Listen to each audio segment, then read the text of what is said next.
صحیح اور ضعیف حدیث کا فرق کس طرح کیا جائے؟ آج کل جو ہے وہ کوئی بھی حدیث پاک بیان کرتا ہے، یا کسی نے کوئی باقی بخاری شریف کی حدیث پاک ہوتی ہے یا کوئی بیان کر رہا ہوتا ہے، اس کو لکھ دیتے ہیں ضعیف حدیث، موضوع حدیث، تو اپنی طرف سے ہی خود سے فیصلے کر رہے ہوتے ہیں۔ اس حوالے سے ارشاد فرمائیں کہ کس طرح فرق دونوں کریں؟ کیمرے ایک جیسے الگ الگ ہیں؟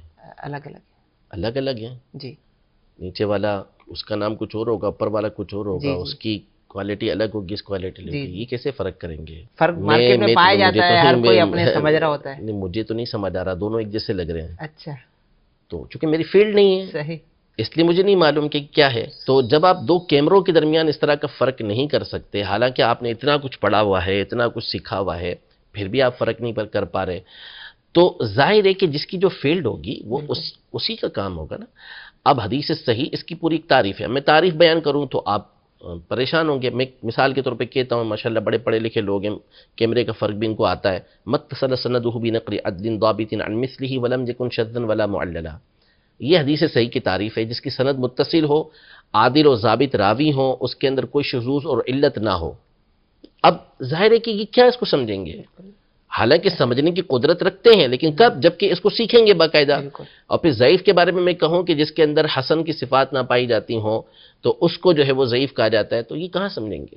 ظاہر ہے کہ سمجھنے کے لیے کہ وقت لگانا پڑے گا اس کو، تو یہ پوری ایک فیلڈ ہے، جب تک آپ اسے سیکھیں گے نہیں اس وقت تک آپ اس کا فیصلہ نہیں کر سکتے۔ ظاہر ہے کہ اس میں پھر آپ کو تقلید کرنا پڑے گی، آپ کو بات ماننا پڑے گی کہ فلاں محدث نے اس حدیث کو ضعیف کہا ہے اور فلاں محدث نے اس حدیث کو صحیح کہا ہے، تو پیروی کیے بغیر، تقلید کیے بغیر وہاں پر بھی آپ کو چارہ نہیں ہوگا۔ اگر اس نے صحیح کہا ہے تو میں دلیل علیہ، اس پر دلیل کیا ہے وہ آپ کو نہیں معلوم، آپ نے فقط اس کی بات کو ماننا ہے۔ تو اللہ پاک نے اس کے درجات کو رکھے ہوئے ہیں کہ کس مقام پر بندہ کسی کی پیروی کرتا ہے، کسی کی تقلید کرتا ہے، اور کہاں کون سا مقام ہوتا ہے کہ جہاں چیز کو ایسا واضح کر دیا جاتا ہے کہ اسے خود اس بات کی سمجھ حاصل ہو جاتی ہے۔ تو کوئی بھی ایسی حدیث پاک ہے جس کے حوالے سے اگر آپ کو لگتا ہے تو وہ جو مستند علماء کرام ہیں ان سے پوچھ لیں، وہ آپ کو اس حوالے سے بتا دیں گے؟ بالکل بتائیں گے بھی، اور ضعیف حدیث کا مطلب بھی بتائیں گے، اور ساتھ میں آپ کو بتائیں گے کہ ضعیف حدیث ہوتی کیا ہے، اور اس کا ایسا نہیں ہوتا ضعیف کا مطلب کہ اس کو سائیڈ میں رکھ دیا ہم نے، نہیں، ضعیف حدیث کو ضعیف کون بتائے گا؟ محدثین بتائیں گے نا، انہی کے اصول بتائیں گے کہ یہ حدیث ان اصولوں کی بنیاد پر ضعیف ہوتی ہے۔ تو انہی محدثین کا اصول یہ ہے کہ اگر معاملہ عقائد میں سے نہیں ہے، احکام میں سے نہیں ہے، تو اس مقام پر وہ ضعیف حدیث معتبر ہوا کرتی ہے، اس پر عمل کیا جا سکتا ہے۔